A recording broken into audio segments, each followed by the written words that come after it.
like to show you is jacks and the jack stand. These are some great tools, and every mechanic is going to need one of these tools if they are going to be working on a car, especially if you're going to be working on something like brakes, where you need access to the wheels or to be able to take the wheels off. So the ramps are great for oil changes, for quick stuff underneath the car, for maybe working on an exhaust system where you don't need to take the wheels off. But if you do need to remove the wheels, you're going to need a set of jacks, or you're going to need a jack and a set of jack stands. Now, the ones that come with your car are great for emergencies on the side of the road, but they do not work well for working on a car. So there's some critical safety rules with a jack to keep in mind, whether it's this style jack, a hydraulic one, a larger one in a shop, or the small jack that comes with your car. Number one, there's a lot of pinch points that are on here. As the handles move and things go up and down, you never want your fingers to be anywhere near here. Remember, this is designed to lift a several thousand-pound car, and it will not mind crushing your fingers easily if it doesn't know the difference. So please be careful about that. The other thing to consider is that you should never work underneath the car of only a jack. Again, a jack is designed to lift the vehicle up. It's not designed to get underneath it. You might see this on YouTube, you might see this in other places, but please keep in mind, do not get underneath. Don't put any part of your body, your legs, your arms, or anything underneath the car when it is only supported by the jack. I've seen many jacks fail. They're on wheels, they could roll out. I've seen them accidentally lower, I've seen them slip out, and I've seen people put them on unstable areas. So please don't get underneath the car with only a jack itself. All right, so keep in mind, if you're going to work underneath the car, if you're going to work on brakes or anything like that, there's multiple parts that you need, not just the jack itself. So one component is the jack. It's designed to actually lift the car. The other component is a wheel chock. As I mentioned to you, really important. It's a critical part of it to keep the car from rolling backwards. So that is a wheel chock. The other one is what is actually called, its technical name is a safety stand. Now, a safety stand means that you can jack the car up with a jack and that you can safely work underneath the car. Every mechanic and everybody I know that works on cars refers to these as a jack stand. So if you want to do that, go ahead. We'll all know what you mean. However, if it was really a jack stand,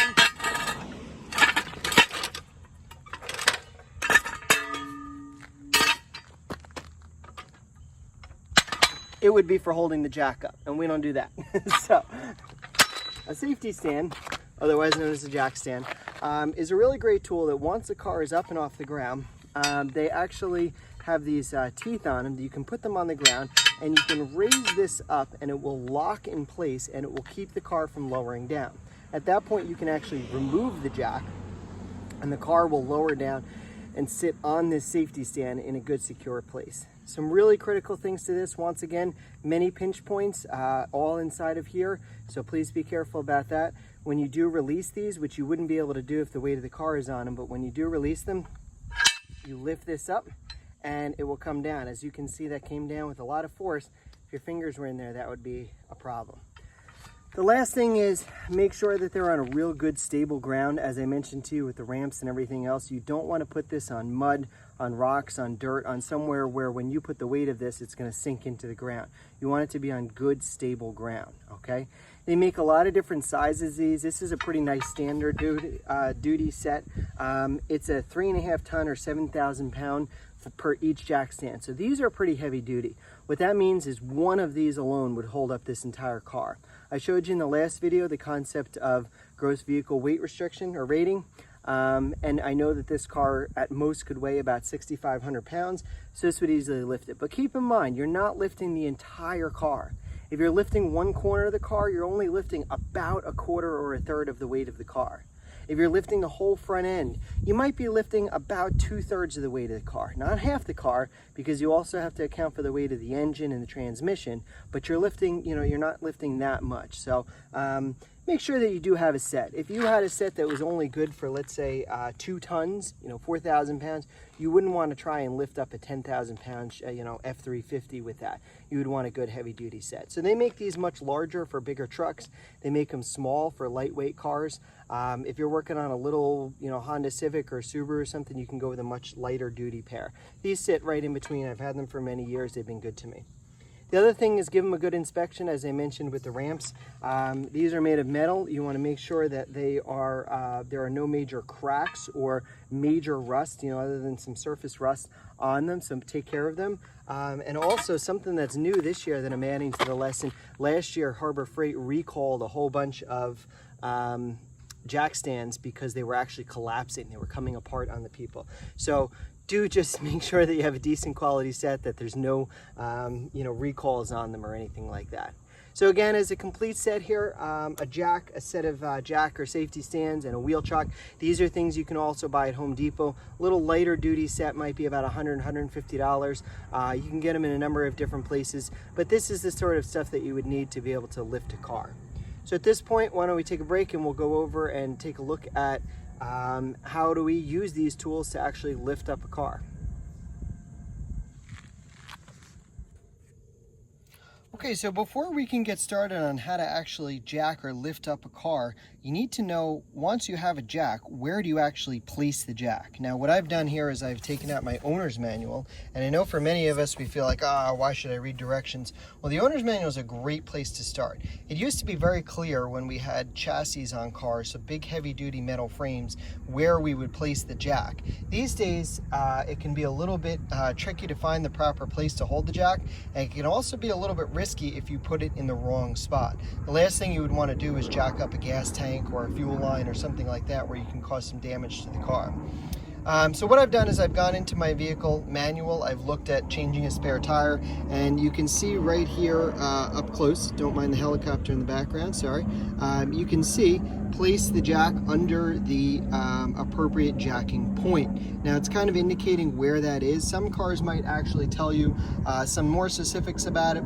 Some cars like Chryslers and BMWs will actually have a little spot underneath the car that's very clear where you place it. But if you do not have that, for the most part, what you want to do is you want to look along this bottom section of the car, which is actually called the rocker panel. And now on modern cars, this is usually made of plastic.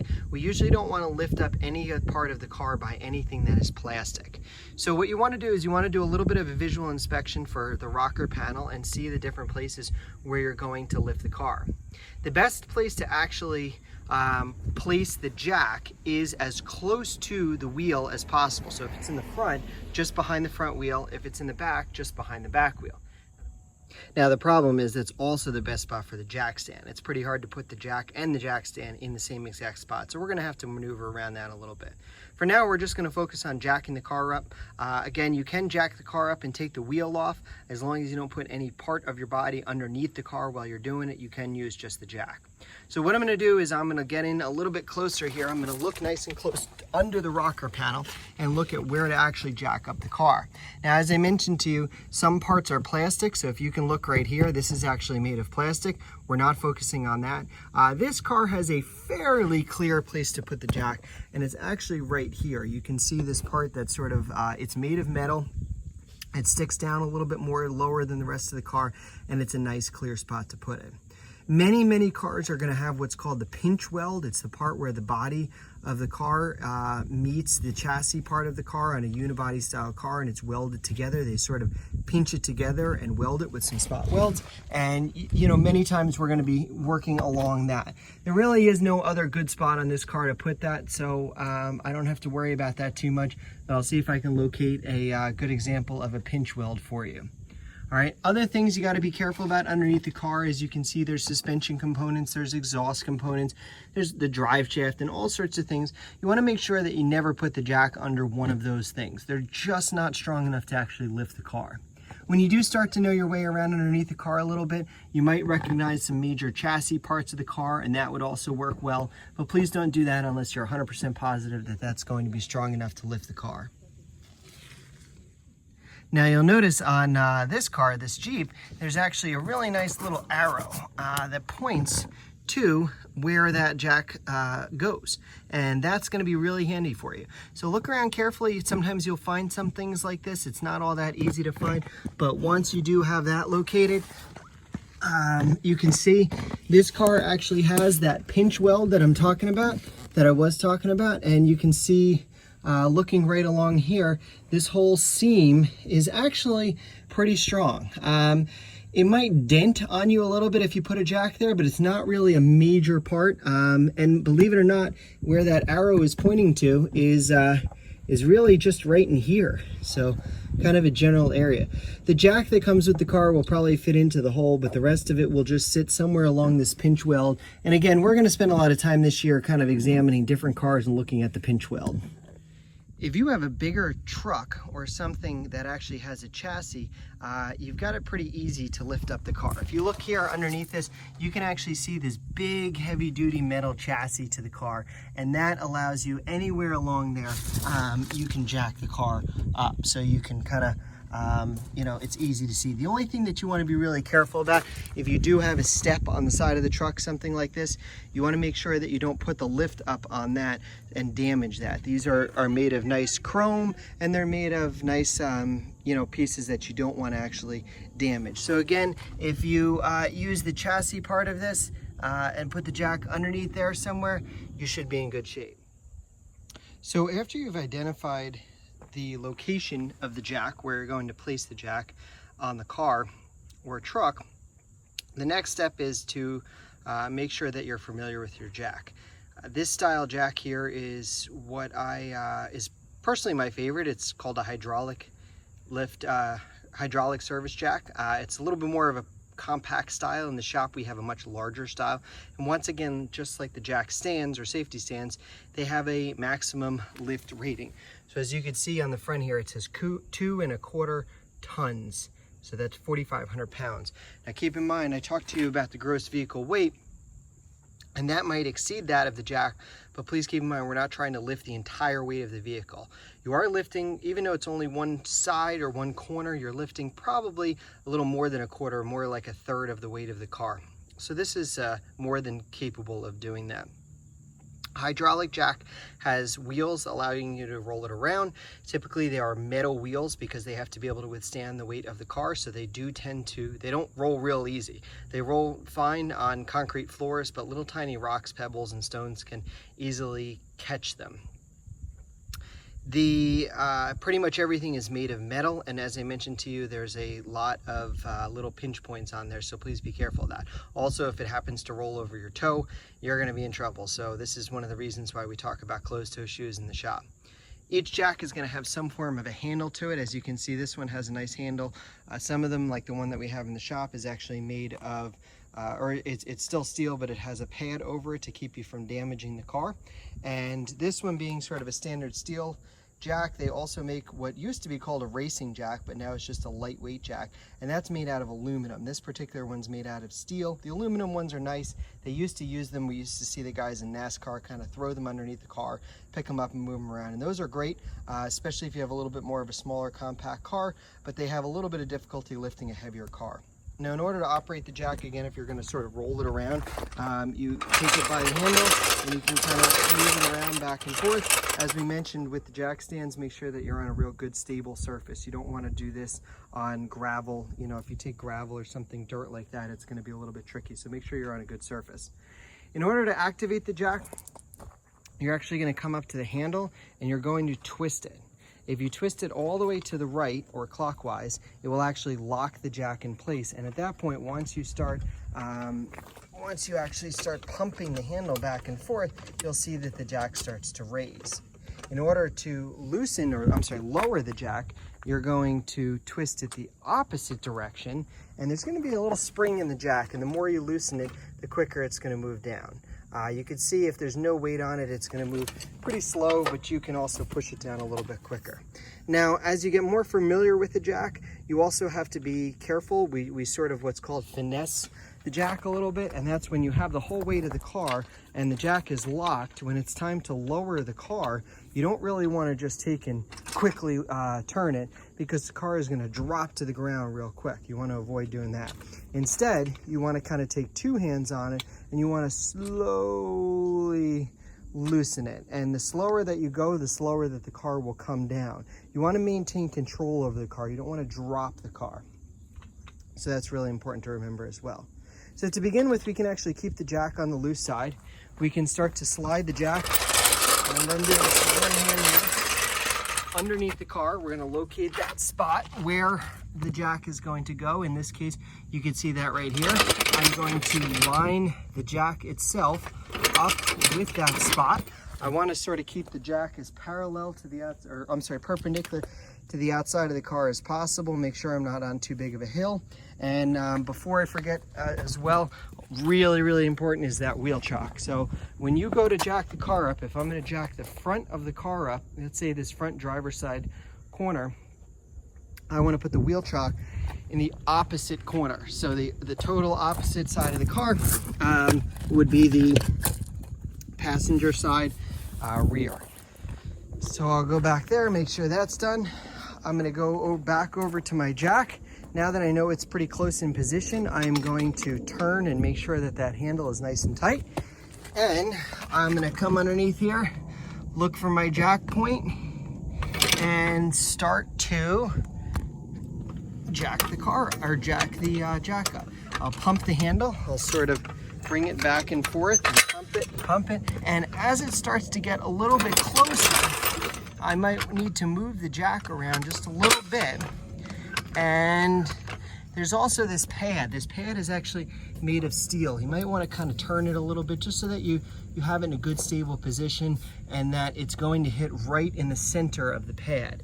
Okay, you don't want to be hanging off the edge of it. You want to really make sure that you're right in the center of it. So once again, watch it closely as I bring it closer and closer and closer. All right, it's going to eventually make contact. So now I've made contact with the bottom of the car. I'm checking underneath there. I'm double checking. I'm making sure I'm not hitting anything else underneath there, and it all looks real good. So at this point, I can kind of step back. All right, and again, with it locked, I will start to raise up the car. All right, and it's going to get progressively a little bit more and more challenging the higher it goes. And you will notice that the front wheel and everything will not come off the ground just yet because the car has some suspension. But as I start to bring it up, it's getting higher and higher, and you'll notice that the wheel is coming off the ground. So I'm doing a good job.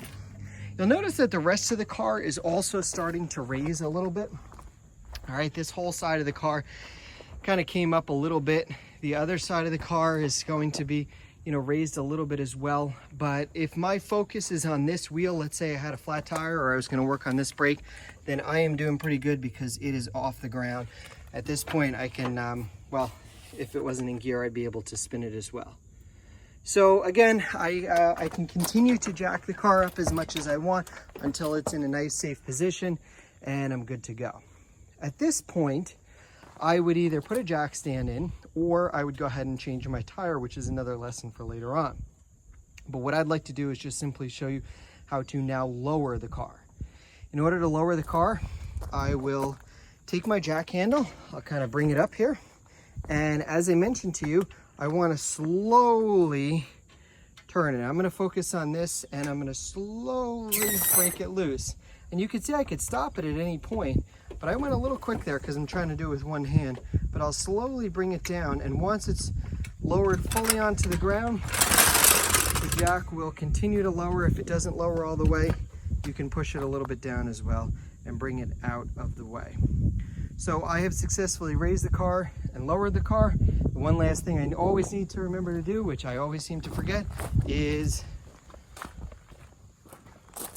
remove my wheel chock, which is now going to be a little stuck under the car because the car kind of rolled onto it. So you might have to kind of kick it out or work it out a little bit. Okay, this next part is about placing a jack stand in the appropriate spot to hold the car up. Now, the purpose of a jack stand, you always use two of them. And the purpose here is if you want to work on something where you need to remove the wheels, either one or two at a time. So for instance, if you have to replace your brake pads, rotors, or work on something regarding suspension, you need to remove the wheels, you can do that using jack stands. So what happens is you ideally will jack the car up by the center of the car so that both wheels are removed at the same time. At that point, you'll be able to place the jack stand in the location where the actual jack goes. So in our case here, we talked and looked before at that spot, what I've actually done is I've, of course, put my wheel chock in. And in this case, I've done something I really don't recommend doing unless you have some help at first or you're experienced. And that is to jack the car up, the entire front of the vehicle, by one good solid center point in the car. Now, I found a really nice spot on mine, which is actually a little tow hook. It's pretty hard to see, but it's a little hook that we use to tow the car. Now, I know that if it's capable of towing the entire car, it's capable of generally lifting the car because it's attached to a very good and secure spot. So what I've done, now I've certainly put the jack under a little bit more strain by lifting the entire front of the car, but as you can see here, I have put the jack in the center of the car, and I began to jack the wheels until both wheels were well off the ground, as you can see now. So well enough, at least. Now you have to go a little bit more than when they're just off the ground, because when you do go lower it onto the jack stands, it's going to sink just a little bit. So I've gone in, I've taken my jack, I've placed it in the center of the car. I've jacked until both wheels are off the ground. Now I'm gonna go in and place my jack stands in place. So I'll come over here. They're pretty nice in the fact that all you have to really do is lift them and they click into place. Make sure it's nice and centered and lift them up as high as they're gonna go. They won't quite be touching, but when they're really close, you know you'll be in good shape. All right, make sure it's on a good stable ground. Same concept on the other side. You don't want to do just one of these because it's going to get to be pretty crooked. So once again, everything is locked nicely in place. It's right in the center. Now it's kind of hitting this plastic, and that's okay. I know that that's going to bend a little bit when I go to do this, but that's okay. So it'll bend a little bit. And I can come back out here at this point and I will slowly, again, it's really hard with one hand here, but I'm going to slowly bring this down. Well, that was not slow. So I brought this down until it lowered, and the jack will start to come away from it a little bit, and now it is up on jack stands. Now, even though the wheels are off the ground, it's only off the ground by the tiniest little bit. So you can still see, I can actually spin the wheel so I can physically work on it, which is nice. However, you might want to next time jack it up a little bit higher and bring those jack stands up just one or two more clicks so that it's a little bit further off the ground. This isn't going to quite afford me enough room to do that. So I might need to go back, lift the car up even higher, bring the jacks a click or two up higher, and then I'm good to go. Now, when I am done with this, once again, one of the most important things is make sure everything is out from underneath the center of the car. I will bring it a little bit closer in here so you can see where I'm actually lifting by. You can see this tow hook, all right? One of the critical things about lifting a car, and why I say that you need a little bit more experience with this, is you can very easily put the jack in a bad spot and cause a lot of damage. So for instance, if I were to place the jack on this exhaust pipe or on an oil pan, it would simply crush the oil pan and it would probably go right through the bottom of the engine or the floorboard or something like that. So be careful, you can cause a lot of damage. As I mentioned to you, I have a little hook here. Cars used to have a very big heavy-duty cross member in here, and a lot of front-wheel drive cars still do. However, this is mostly a rear-wheel drive car or all-wheel drive, so it doesn't have that big heavy cross member that some other cars do. So again, you can maybe do a little bit of research online, take a look and see if that works. I found this nice spot. Even though it looks small, I know that structurally it's in good shape. I'm kind of pushing the limits of this compact jack here. I would probably ideally want to go with a jack that lifts up even higher. But I know that once it lifts up, now you'll notice it's rolling forward. As it jacks up, it rolls forward. That's why you want a nice smooth surface there. And once the jack stand is loose, I will fully take it away, nice and far away from the car. Don't accidentally leave it somewhere underneath it, because when you lower it, it'll fall. And again, do a nice visual inspection.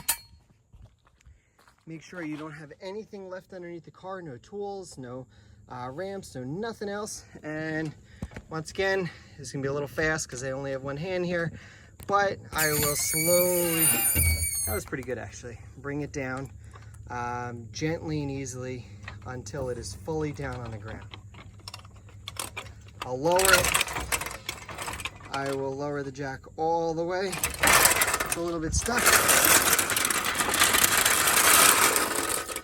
Tuck it away, and I'm good to go. Now, what did I forget? Almost good to go. My wheel chock, as I mentioned to you, might get stuck, and I will take that away as well. So that's the basics of lifting a car up to be able to work on it. It's one of the fundamental things. Next, I will talk a little bit about how to do this on the side of the road.